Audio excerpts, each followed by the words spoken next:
Bonsoir à tous. Alors, comment allez-vous? Voilà. Alors, j'essaye de caler là. Hop, ça. Je vais essayer comme ça. Je pense que je vais rajouter. Hop. D'habitude, je le fais avant, mais là, du coup, voilà. C'est bon, on va y arriver. Voilà, ben namasté à tout le monde. Voilà. Alors, ben, j'ai mis du temps à me décider à faire le live. Ben, je suis une humaine comme tout le monde. Et c'est vrai que la secousse donc de l'annonce du reconfinement, quoi, en fait, voilà. Donc, le matin, j'ai pété les boulons, quoi, en fait, voilà. Ouais, on va dire que même si on est dans la conscience, on est dans un travail spirituel. Bonjour à tout le monde. Dans un travail spirituel, ben oui, hein, il faut passer par les émotions. Donc on va dire qu'un bon 2 heures, je suis passée par toutes les émotions, quoi, en fait, voilà. Donc la colère, la tristesse, enfin bref, toutes les émotions. Et après, je me suis calmée et puis j'ai dit, bon, alors, le miroir, qu'est-ce que ça veut dire tout ça, quoi, voilà. Et puis on recommence, quoi, voilà. Donc, comme je le dis très souvent et encore plus là en cette période, enfin cette année, on va dire déjà, c'est vraiment tout ce qui se passe à l'extérieur, donc c'est vraiment un très grand miroir de ce qui peut se passer donc dans notre intérieur. Et j'ai de plus en plus de retours aussi de personnes qui sont même dans les entreprises et c'est exactement la même chose, quoi, en fait, tel que je l'avais connu moi à l'époque en travaillant dans un gros groupe. Donc c'est ça aussi que j'ai vu en miroir, parce qu'on a l'impression de travailler sur son passé, des choses qui à l'époque donc en fait je n'arrivais pas à comprendre, voilà. Et pour la petite histoire, pour ceux qui ne savaient pas, je travaillais dans un gros groupe financier et c'est vrai que j'avais l'impression de revivre la même histoire, les mensonges, enfin bon, la même histoire, mais on la retrouve dans les entreprises. Voilà. Alors, nous sommes à la veille de la pleine lune, parce que je me positionne donc pleine lune védique, donc à minuit, hein, voilà, parce que c'est exactement là. Et donc en védique, c'est vrai que on est pile poil à un moment donné, et dès que la pleine lune elle est passée, hop, ça y est, on est parti sur la nouvelle quinzaine donc de la lune qui va bouger. Hein, j'aime bien moi les mythologies donc indiennes, hein, parce qu'en fait donc la lune elle a son 15 jours montant et son 15 jours donc descendant.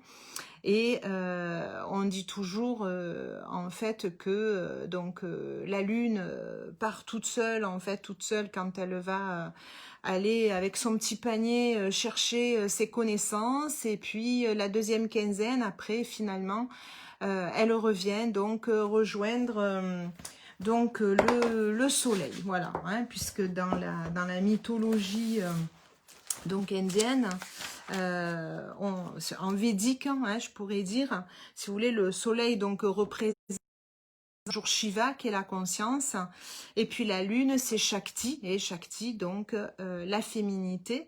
Et donc du coup Shiva et Shakti se combinent, mais que pendant la première et la quinzaine en fait donc de cette phase lunaire, quoi, en fait. Et du coup c'est que Shakti en fait se détache et acquiert donc en fait ses qualités propres, hein. Quand elle quitte le soleil, elle va se réaliser jusqu'à revenir donc à la pleine lune. C'est ce qui va se passer à minuit, jusqu'à ce qu'on appelle Purnima. Donc là, on arrive donc à Purnima, et à ce moment-là, donc, elle va retrouver son bien-aimé, en fait, qui est Shiva, et elle va s'unir à nouveau. Voilà.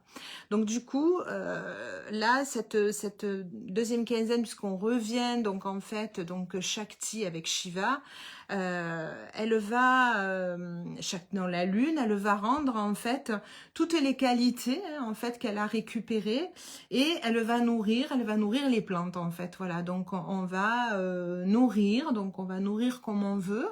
Avant de repartir de suite après le minuit, hop, on est reparti dans l'autre quinzaine. De toute façon, le soleil en fait donne la vie pour tous, hein, en fait, et ce qui apporte donc la croissance de l'humain, et c'est la lune et la nuit en fait qui font vraiment ce travail. Et du coup, ça permet à chaque quinzaine, à chaque fois qu'il y a ce mouvement-là, hein, donc ce mouvement donc de lune et soleil, si vous voulez, c'est vraiment pour se détacher de l'ego, quoi, en fait, hein, puisqu'on acquiert les qualités, et puis, hop, on les rend à la prochaine lune, et ensuite, on recommence, parce que, ben, en fait, l'être humain, il a toujours de l'ego, quoi, en fait, c'est le fameux travail que l'on a besoin de faire tant qu'on est sur cette planète-là, jusqu'à ce qu'on puisse épurer. Et là, honnêtement, jusqu'à minuit, parce que même dans l'annonce, donc j'avais dit que c'était la lune Bawani, parce que jusqu'à minuit, c'est Bawani. Et après, je vais vous expliquer en fait pourquoi c'est intéressant d'aller jusqu'à minuit, si vous avez un peu de temps là, pour pouvoir travailler justement un petit peu sur cette fameuse donc Nakshatra, hein, comme je le rappelle donc dans l'astrologie védique, ce sont les petites étoiles en fait qui sont liées très précisément donc à la planète selon dans quel emplacement elle est dans le signe, hein. C'est encore plus précis que dans l'astrologie occidentale. Donc là, la lune, elle est encore en Bawani, donc elle est liée à une certaine déité et elle va nous donner ses qualités avant donc d'arriver à la pleine lune, donc à minuit. Donc ça va être intéressant de faire encore un petit travail justement pour être vraiment prêt à rendre à la terre, hein, alors quand on dit rendre à la terre, c'est-à-dire tout le travail qu'on a accompli, mais c'est peut-être aussi se délester, ne plus s'attacher encore à certaines choses, à certaines émotions, ou les retraverser sans attachement aussi également, avant justement de repartir sur ce nouveau cycle, quoi, en fait, hein, voilà. Donc on lui dit que c'est exactement ça.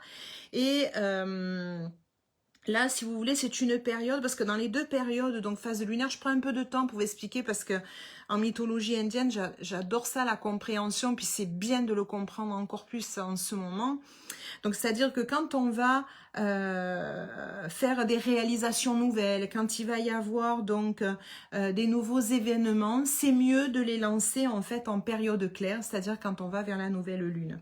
Et là, en fait, on va revenir donc en pleine lune, donc c'est plutôt introverti, donc il y a plus d'obstacles, d'ailleurs on le voit, hein, la pleine lune amène, mais en même temps, c'est une période qui est super intéressante pour la conscience, parce que c'est là qu'on grandit le plus, quoi, en fait, hein, ok. Donc c'est souvent quand on rencontre des obstacles et des défis, c'est pas pour être méchant, hein, comme je dis souvent quand j'explique un plan natal à une personne, mais c'est comme si c'était un grand professeur qui venait nous donner des petits défis, mais c'est-à-dire pour qu'on puisse justement rentrer en soi, les mieux réfléchir, pour justement apporter encore des informations ou peut-être amener une certaine sagesse qui va nous aider donc à grandir. Ok, voilà.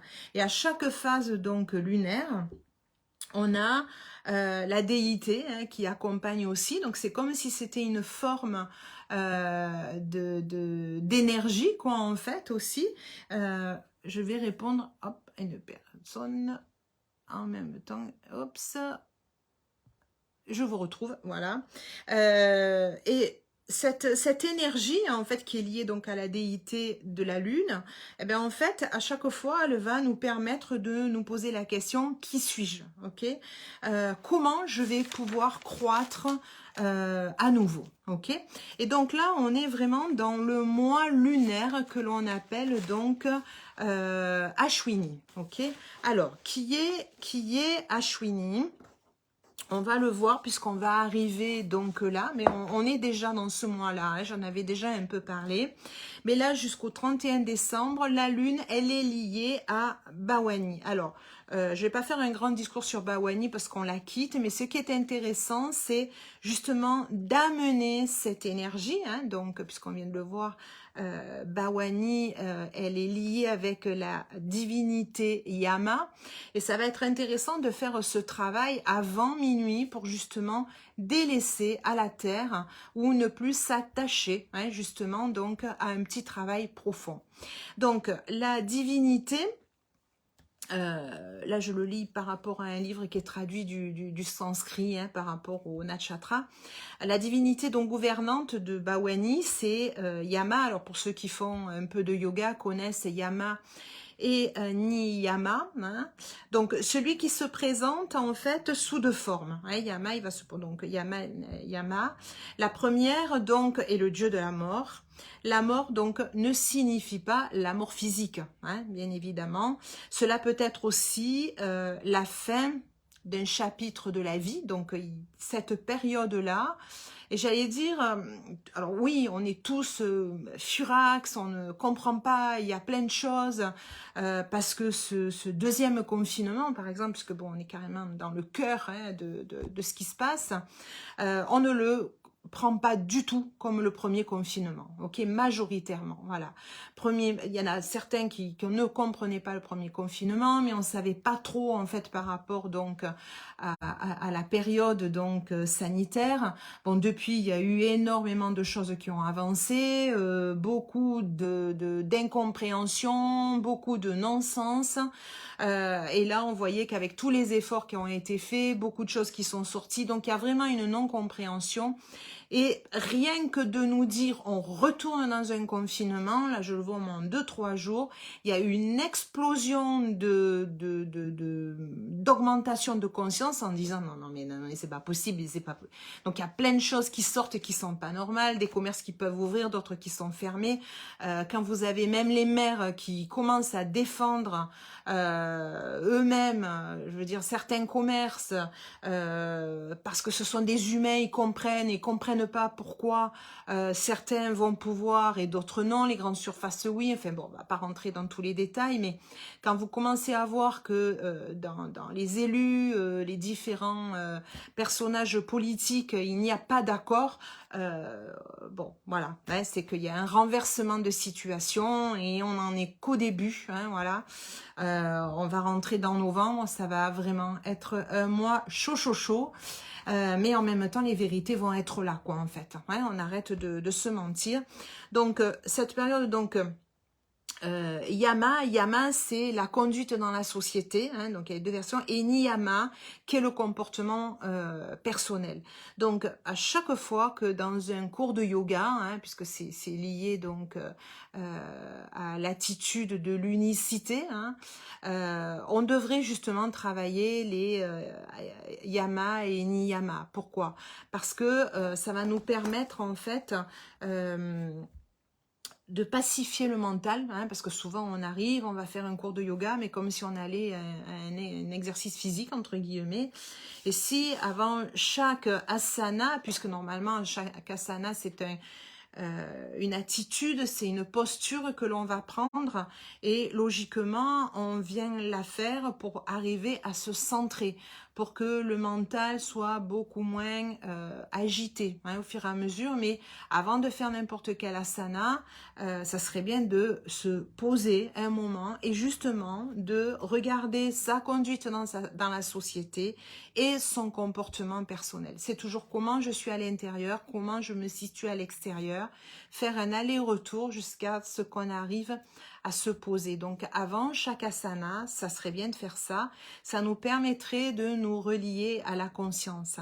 Et quand on pratique Yama et Niyama, en fait, ça nous permet de retrouver notre nature profonde et on va apaiser les émotions. Ok?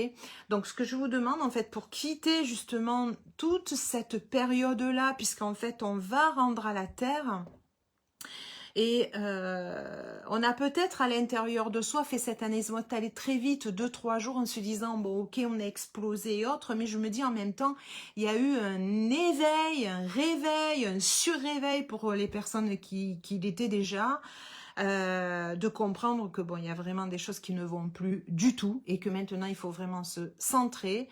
Et même si je vais le dire un petit peu, même si il faut être sans colère, sans être dans la force, être, je dirais pas complètement dans le, c'est pas le lâcher prise, je fais rien, tranquille, la vie, tout va bien, non, non.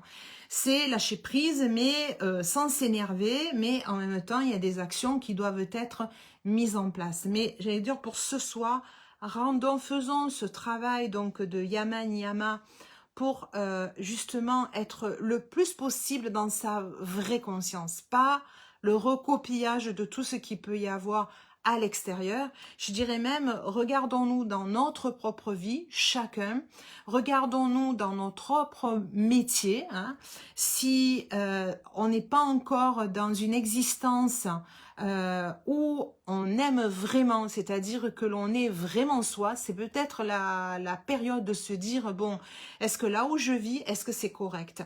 Ce que je fais toute la journée, est-ce que c'est correct? Mes comportements, est-ce qu'ils sont corrects?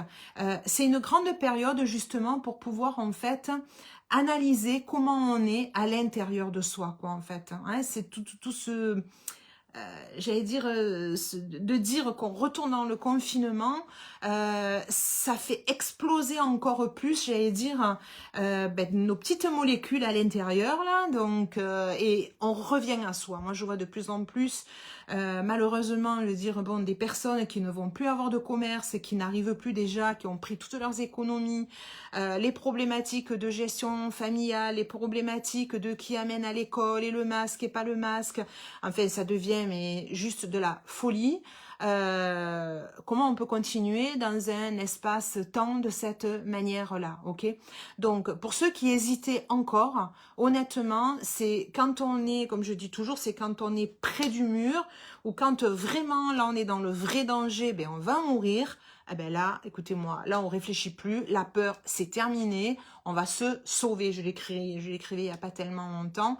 Donc, il y a énormément de personnes, de toute manière, en perdant tout, de toute façon, on peut pas plus perdre, donc maintenant on y va, quoi. Donc, et c'est le moment vraiment de se poser la question de cette vie-là, là, qu'est-ce qu'elle représente pour moi, quoi, en fait. Cette incarnation-là, qu'est-ce que je veux réellement en faire, quoi, ok. Voilà, donc Bawani, c'est en travaillant Yama Niyama, c'est vraiment ça, en fait, à l'intérieur de nous, à honorer, hein, j'allais dire honorez-le, faites une méditation, peut-être une séance de yoga tranquille. Après, je dis yoga, ça peut être du qigong, peu importe, hein, chacun sa pratique, justement pour honorer et rendre à la terre, ok? Parce que dès minuit 1, hop, on passera déjà donc à la phase qui repart donc de la lune. Et puis à minuit, eh ben, donc la lune, eh ben, elle sera directement donc avec Ashwini. Ok, donc Ashwini, qu'est-ce qu'elle nous dit Ashwini? Alors Ashwini, sa divinité gouvernante, ce sont les Ashwini Kumara. Donc ce sont les fils jumeaux du dieu soleil, et ce sont des médecins des dieux qu'on appelle, ok. Et Ashwini, on dit toujours en fait que c'est des guérisseurs, c'est un pouvoir de guérir aussi. Donc tout ce qu'on va délaisser là ce soir, tout ce qu'on va transmuter dans cette pleine lune, c'est quelque part à l'intérieur de nous de se guérir, ok. Donc on est aussi, alors quand on est dans l'astrologie védique, on regarde toujours le côté positif des choses. Chaque chose qui arrive dans la vie, elles sont là en fait pour nous apprendre des choses, ok. C'est pour nous aider à élever notre conscience aussi en même temps. On essaye de quitter ce domaine matériel, trop matériel, pour arriver dans une existence en fait de richesse, mais de richesse humaine, ok. Bon là c'est vrai, on rentre dans un gros chaos. Mais on ne peut pas créer quelque chose de nouveau quand le gros chaos n'a pas explosé. Il faut que toutes les vérités explosent, ok? Il y a trop de mensonges, aussi bien à l'extérieur que peut-être dans nos propres vies aussi, se mentir à soi-même. Souvent on dit oui, non mais c'est ok, c'est bon là. Et puis à l'intérieur de nous, non, c'est pas très ok non plus. Donc c'est aussi cette occasion-là. Et Ashwini, donc c'est vraiment la petite étoile en fait, qui a ce fameux pouvoir donc de guérir hein, aussi, voilà. Donc son symbole hein, de Ashwini, c'est la tête du cheval qu'on appelle Ashwa, et Ashwa, il est lié au nombre 7. Donc propice dans la philosophie hindoue. Vous réécouterez ma vidéo que j'avais faite, je crois, il y a à peu près 15 jours, ou il y a 8 jours, à peu près 8 jours, j'en avais parlé, puisque j'avais dit, on rentre dans Ashwini, donc vous comprenez encore mieux. Et donc, c'est vraiment propice dans la philosophie indienne, donc il y a les 7 chakras, l'énergie créatrice qui monte de notre absolu intérieur, les 7 flammes du feu, les 7 étapes de la sagesse. Donc, et le cheval, c'est aussi donc un symbole de l'énergie de la vigueur, ok? Et ces différentes énergies créatives doivent être maîtrisées pour aboutir à la réussite. C'est pour ça que je vous dis que ce soir, c'est important de pouvoir tout aligner, ok? D'aligner le plus possible donc tous ces centres d'énergie, mais ça veut dire aussi toutes ces émotions aussi également. Pour ceux qui sont habitués, peut-être faire une toute petite méditation à chaque passage de roue énergétique. Les chakras, vous l'appelez comme vous voulez, mais roue énergétique. Moi, j'aime bien hein, ceux qui vont enrouler tout le long de la colonne vertébrale. Vous vous positionnez au bas de la Sushumna, c'est-à-dire au bas de la colonne vertébrale. Si vous avez un minéral, une couleur qui représente la couleur ou la forme, ce que vous avez l'habitude par rapport à chaque chakra, faites-le, méditez, reliez-vous à l'émotion hein, que génère aussi cette énergie hein, donc chakratique, et traversez-les toutes quoi en fait. Restez un peu plus de temps quand il y a peut-être un passage énergétique qui est un peu gênant quoi en fait, hein, s'il n'est pas douloureux mais vous sentez que c'est un peu gênant. Bon ok, si c'est un peu trop long, vous dites ok, bon mais c'est bon, là je vais m'occuper de toi, hein, cette période-là, et vous traversez donc ces 7 niveaux, ok, voilà. Et donc Ashwini, comme ça, vous allez continuer dans cette période de guérison et vous allez donc le rendre à la terre, ok. Puisque là donc c'est la pleine lune, donc on l'appelle donc Purnima, et là la Purnima pleine lune, c'est vraiment l'omniscient, hein. Donc c'est la période où on est le plus talentueux, on a l'aspiration à la paix, au repos, hein. Donc en essayant de lâcher vraiment le mental, de lâcher l'ego, hein, parce qu'il ne faut pas qu'il y ait trop de pensées à ce moment-là, hein, il faut vraiment aller dans ses tripes, toutes ces émotions que l'on a quand on a traversé donc toutes ces roues chakratiques, voilà, reprenez tout ça et allez dans cette paix avec tout ça, hein, et tout peut être planté en positif, ok, c'est cette période-là. Donc, on va offrir au divin, hein. Le divin, c'est qui? C'est à nous, hein, au fond de nous, c'est nous le divin, en fait, ok. Qu'on puisse justement régénérer toutes les parties que l'on désire, hein. Les pensées les plus, je dirais pas penser, parce qu'il ne faut pas penser sinon on va être trop dans le mental, mais dans tout ce que l'on a envie de régénérer, les créativités les plus folles, les rêves les plus fous, ce qui veut nous faire briller, ce qu'on a envie de faire briller. Donc demandez à la régénération, mais demandez avec quelque chose qui est noble, quelque chose qui est juste aussi, hein. En anglais on appelle ça le surrender.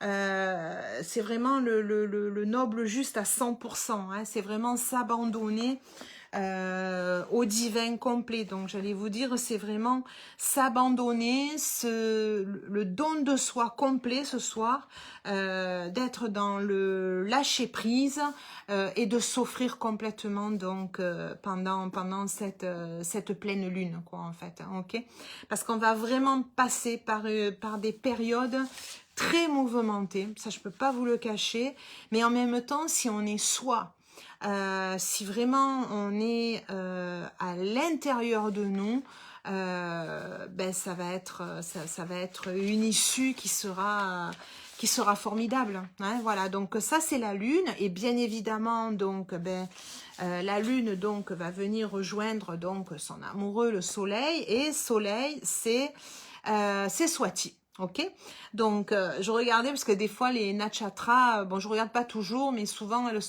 on nous donne des informations sur quel humain en fait est lié à tel ou tel nakshatra en fait, de personnes qu'on connaît, et je vais vous expliquer pourquoi ça peut être les deux. Donc Swati en fait, il y a Bill Gates et Picasso qui ont cette nakshatra, ok, voilà, donc c'est pas du tout les mêmes personnages, hein. Ce sont des créateurs, mais pas tout à fait dans la même énergie, on va dire, hein, voilà, c'est pas tout à fait la même chose. Donc Swati, on va le voir ensemble. Donc comme quoi des fois on peut créer des choses complètement différentes quoi en fait, hein. Alors là on a notre soleil donc qui est en maison 3. Donc il va vouloir chercher à communiquer, mais j'allais dire communiquer, parce que là c'est maison 3, mais je dirais pour ceux qui ont fait peut-être un peu étudier les Védas, pardon, on appelle ça la bouddhi. Donc la bouddhi c'est quoi? C'est une communication, mais la communication du cœur. Comme là, on est en maison 3, donc c'est la communication, c'est le discernement, hein, donc le soleil se retrouve donc en maison 3. Et donc du coup, Swati est aussi dans cette maison-là. Et donc, il est lié puisque en fait c'est Vayu, hein, c'est l'air en fait qui contrôle l'intellect, puisque la maison 3 est liée aussi à Mercure, le discernement aussi, mais donc il est demandé d'avoir parce que le soleil donc en balance, hein, puisque là en védique on n'est pas tout à fait sur les mêmes emplacements puisqu'on a 24 degrés de différence, donc du coup on a le soleil en balance et la lune qui est en bélier, et le soleil là ici donc à cette place là, donc sa divinité en fait c'est Vayu, donc qui contrôle quelque part donc le prana, hein, le souffle, et c'est aussi la force vitale donc pour nous, hein, les humains, et qui va nous permettre d'être reliés, hein, Vayu nous permet de relier à l'éternel, l'énergie éternelle quoi en fait. Donc cette énergie éternelle, on la travaille lors du pranayama, hein, en fait, quand on va travailler Inda, Pingala, justement pour pouvoir donner cette énergie, augmenter, hein, ce centre vital, hein, que l'on a ici sur la Sushumna, puisqu'on a Ida, Pingala, qui vont venir nourrir donc la Sushumna, qui va être l'axe central, et qui vont permettre justement, plus ça va être nettoyé, plus on va pouvoir se relier complètement à l'infini. Donc un individu en fait apprend à maîtriser donc cette force vitale et qui part au bas de la Sushumna, au bas de la colonne vertébrale, il peut contrôler sa vie. Ok, donc là du coup Swati demander de contrôler sa communication, contrôler, d'avoir un certain discernement, mais un discernement avec l'intelligence du cœur, ok, voilà, c'est surtout ça, hein, puisque Swati, son symbole, c'est le corail, Et le corail, en fait, il a une enveloppe extérieure, en fait, qui est dure et se multiplie spontanément, ouais, au fur et à mesure des années. Et il affecte l'environnement marin dans lequel il vit et est affecté par celui-ci aussi. Donc ce processus, en fait, symbolise l'être humain vivant dans un monde qui influence sa vie et affectant à son tour le monde qui l'entoure. Donc les Svati, donc là, la Lune, elle est dans une énergie où elle influence ceux qui sont autour d'eux, tout en utilisant en fait l'influence de la société pour s'améliorer. Donc on le voit, il y a énormément de communication dans tous les sens. Moi-même, je regarde là donc avec les réseaux, je prends des informations, je vois comment ça se passe là, et puis je vais redonner des informations que je trouve intéressantes. Puis je prends une autre info, puis je trouve que c'est ok. Celle-là, bon, elle est peut-être pas assez sécure. Là, celle-là, je peux la redonner. Donc, il y a beaucoup, beaucoup, beaucoup de communication aussi. Hein, donc, c'est vrai qu'il faut faire un certain discernement. Mais en même temps, j'allais dire, c'est pas des fausses informations non plus qu'on peut faire naviguer non plus. Je pense que on arrive quand même à certaines informations où il faut quand même qu'on réfléchisse. Qu'est-ce qui est dit, mais les informations vont tellement très vite parce qu'on est dans une ambiance où il y a eu tellement de mensonges, ok, que chacun veut essayer de faire ressortir la vérité, quoi, en fait. Hein, il y a vraiment les humains, majoritairement, ceux qui ont une certaine conscience, ben, ils ont envie de trouver une certaine clarté aussi, d'accord? Donc, du coup, ça amène un petit peu cette envie aussi de trouver la solution pour pouvoir avancer aussi, hein, puisque là, donc, dans notre schéma de plan, là, védique, on a Mars, donc je dirais nous, hein, en poisson, parce que, bon, pour l'occidental, il n'est pas en poisson, mais nous, il est encore, donc, en poisson. Je cherchais la date, oui, donc il y sera jusqu'à la fin de l'année, hein, comme ça. Et selon sa position, c'est vraiment suivre le flux donc de la transformation, mais pas se braquer non plus, ok? Donc il peut y avoir des informations, ok, ça passe, on fait un certain discernement, il y en a d'autres, mais ça avance, parce qu'on prend une info, puis il y a quelqu'un d'autre qui va l'agrémenter, puis quelqu'un d'autre qui va prendre un lien qu'il va trouver. C'est petit à petit, donc au fur et à mesure, c'est comme un travail d'équipe, quoi, en fait, voilà.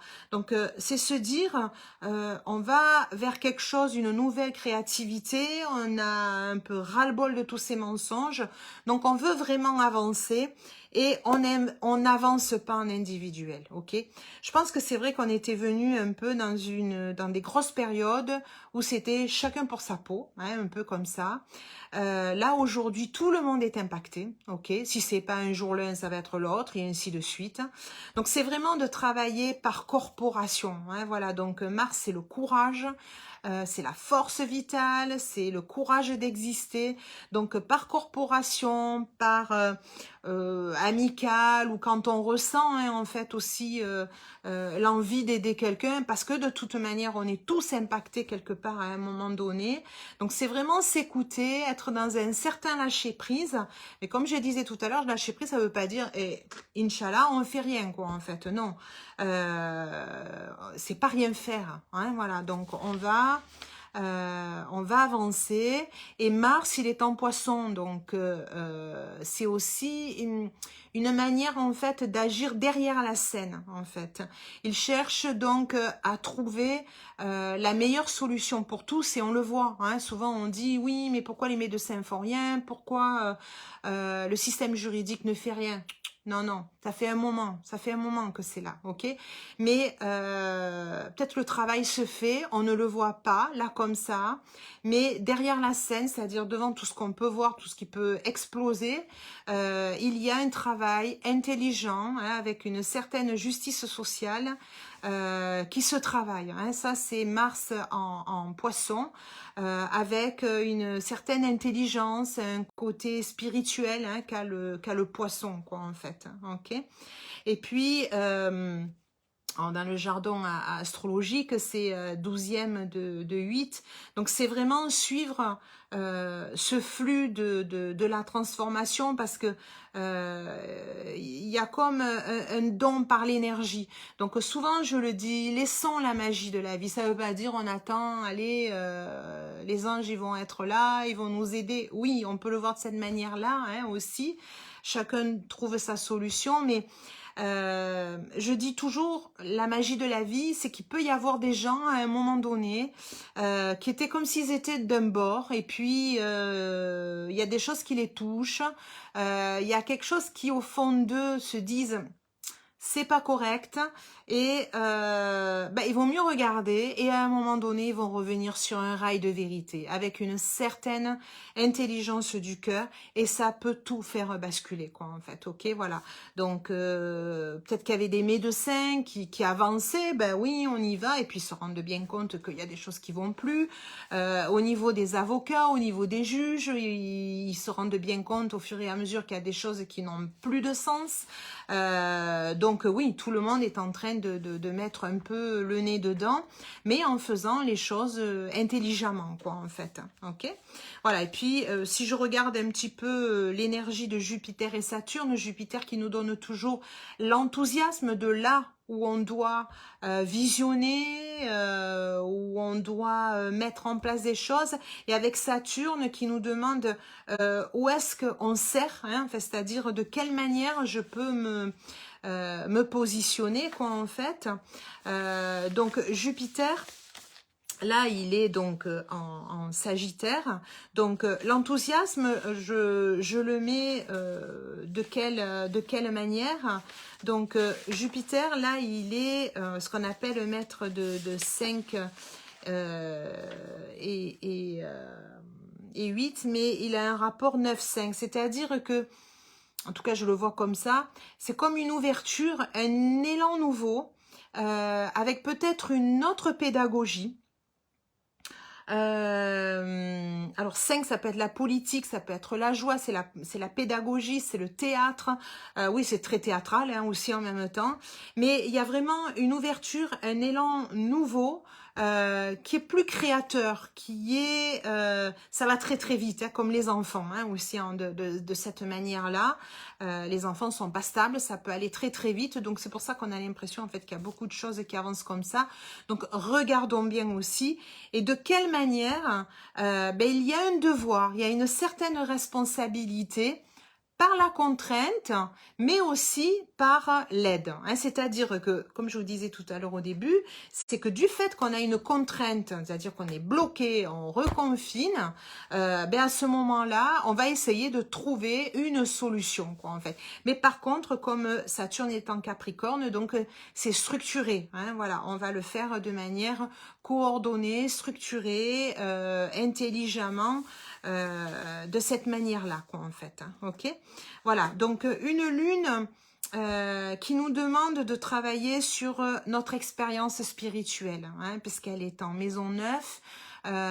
Donc de travailler avec nos maîtres spirituels, de travailler avec notre intuitivité, avec notre intelligence du cœur, en lâchant prise éventuellement sur notre colère, en allant vraiment sur une intelligence vraiment au fond de nous hein, aussi. Et puis on a nos axes donc que j'appelle donc Ketu et Rahu qui nous disent toujours en fait qu'est-ce qu'on doit délaisser pour aller vers notre futur et en fait là c'est ne pas réfréner en fait ses émotions hein.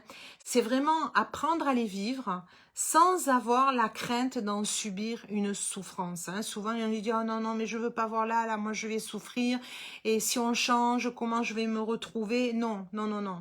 plus les émotions sont en réaction, sont sous contrôle, et plus l'environnement en fait extérieur sera chaotique. C'est pour ça quand je parle souvent du miroir, hein, de l'un à l'autre, soyons vrais, hein, soyons vrais, ne disons pas non non ça va, je fais les choses correctement parce que j'ai pas envie de souffrir, j'ai pas envie, il faut faire comme non non non non. Et maintenant il faut être vrai quoi, il faut vraiment être vrai, ok. Donc si on doit actionner en âme et conscience par rapport à ce que l'on pense, on le fait, ok, voilà. Même si on risque de sentir une certaine séparation avec certaines personnes ou un milieu d'origine, ça va permettre de guérir au fur et à mesure ce côté chaotique de l'extérieur, parce que plus on sera chaotique à l'intérieur de nous, plus l'extérieur sera chaotique. On est vraiment le reflet l'un de l'autre, quoi, en fait.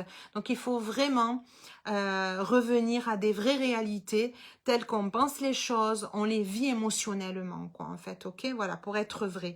Et vraiment compter sur son ressenti intérieur pour vraiment définir ses besoins et les réaliser vraiment dans ce monde, quoi, en fait, hein, voilà. Et puis Mercure, donc, qui est en conjonction avec le Soleil, qu'on a vu tout à l'heure, il demande vraiment une expression, mais pour guérir. Donc, quand je vous disais attention à nos paroles, au discernement, c'est vraiment maintenant d'utiliser sa parole pour une certaine coopération, comme un groupement de justice sociale, avec un bon discernement, une belle communication, intelligemment, pour pouvoir vraiment bâtir des choses, mais qui sont belles, hein, parce que notre Vénus, qui planète de l'amour, elle est complètement affectée, hein, en Vierge, et j'allais dire le seul amour qu'elle peut encore apporter, il est vraiment très maternel, c'est-à-dire que il est là à s'occuper vraiment, comme je le voyais, comme une maman dévouée vraiment à la vie familiale, aux valeurs essentielles, hein. Il y a un peu ça, quoi, en fait, et on le voit, hein, là la rentrée des classes de la Toussaint se font, et puis les petits bouts de chou, on leur dit de mettre le masque à 6 ans, quoi. Donc voilà, il y a une certaine protection qu'on veut apporter, donc à la famille aussi, quoi, en même temps, hein, voilà. Donc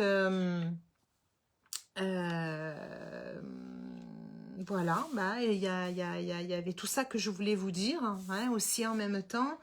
Et j'aime bien tirer des tout petites cartes d'un poète. Et avant de commencer, donc, je vous dirai, pendant votre exercice, si vous en avez envie ce soir, hein, pendant la pleine lune, donc avant minuit, hein, petit exercice, et nouvel exercice après donc minuit, hein, c'est-à-dire pour la nouvelle lune. Donc avant que ce soit la fin, donc minuit, la carte que j'ai tirée, c'est Racine. Donc je vous lis ce que le poète a écrit. À défaut d'avoir eu des racines, j'ai des ailes, mais je cherche en moi les racines du ciel. J'engloutirai la mer du savoir, son eau et son sel, sans combler pour autant ce manque existentiel. Devant ce gouffre immense, pour que mon cœur ne gèle, je n'imagine qu'un refuge, dans les bras de celle qui un jour, en son sein de ma vie, a fait naître l'étincelle. Et après minuit, pour honorer justement ce que l'on va recréer, le phénix. Atteindre le point zéro, brûler le dernier fagot, ne plus rien espérer, ne plus rien protéger, devenir transparent, comme vide au-dedans, puis voir les poussières du passé, délicatement redessiner, l'ébauche du nouveau, voir renaître le beau, sentir monter en soi la force d'un premier émoi. Pour démarrer. Et Swami Vitamohananda a écrit le 31 octobre « Chacun a un but dans la vie. le potentiel latent unique qui se trouve au plus profond de notre être est fait pour être utilisé. Le service réel rendu au monde conduit à une joie de vie illimitée. L'amour véritable s'écoule de l'individu sans interruption. Donc j'écrivais un petit mot quand j'étais allée voir la mer et justement c'était un peu le message que je ressentais, c'est même si on change de lieu, même si on change de métier, même si on quitte tout, éventuellement une partie de notre tout qu'on a construit, si on l'a fait par amour, on continuera par amour et on continuera à déployer l'amour. Donc on va le continuer encore plus fort, peu importe si on change de lieu, peu importe si on change sa forme, qu'on le fasse ensemble pour pouvoir avancer et que ce soit beaucoup plus en alignement avec beaucoup plus de sérénité, beaucoup plus d'honnêteté, beaucoup plus d'amour. Voilà. Ben écoutez, moi je continue. Hein, voilà, moi je continue. Je suis praticienne aussi en relation d'aide, ok. Donc oui, je pratique l'Ayurveda, c'est la relation d'aide. S'il y a certaines pratiques que je ne peux pas faire, que vous ne voulez pas ou que je ne peux pas faire par rapport aux conditions. Il y en a d'autres que je peux. L'astrologie, je peux. La relation d'aide, je peux. Je peux me déplacer, il n'y a aucun problème. Donc n'hésitez pas, hein, si vous avez besoin de voir justement vos qualités profondes, si vous avez besoin de voir comment vous pouvez continuer à avancer, comment vous pouvez travailler sur vos faiblesses, parce que souvent on dit qu'on s'appuie sur nos forces, mais les forces on les connaît en règle générale, et là pour arriver à trouver un bon équilibre, pour vraiment trouver un bon enracinement, ben, c'est de passer du temps et justement en traversant nos émotions, vous allez vite comprendre en fait quelles sont vos faiblesses, hein, et ces faiblesses-là, eh ben, il faut en faire des forces, comme ça on a un bon équilibre, un bon ancrage pour pouvoir donc go avancer sur cette période pas évidente parce que ben on rentre dans le mois du Scorpion. C'est le scientifique, c'est qu'il aime bien les choses précises. Et puis après, ça va être le Sagittaire avec son arc et on tire dans un but précis. Voilà, donc allons-y dans ce sens-là. Je vous souhaite une très belle soirée. Gardez confiance, allez au fond de vous, traversez vos émotions, ne restez pas seul. On est là si vous avez besoin, hein, on a beaucoup d'outils avec Gilles. Et dès demain d'ailleurs, on va faire un live interview tous les deux, justement pour commencer des petites séries, pour vous aider justement ben, comment nous dans notre vie on essaye de trouver un sens ou peut-être retrouver un autre sens à sa vie aussi en même temps. Et donc du coup on commencera par l'histoire de Gilles. Donc il nous explique un peu pourquoi la quête du son qu'est toute sa vie, ok, voilà.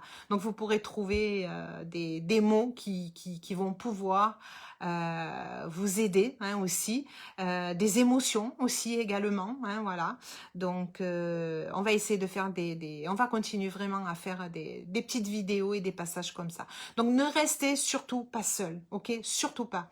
Vous êtes déprimé, vous allez pas bien, il vous traverse des périodes, des mots pas faciles. Ne restez pas seul, ok? Voilà, hein, on peut être beaucoup de monde à tous s'entraider. Une très belle soirée. Namasté à tous.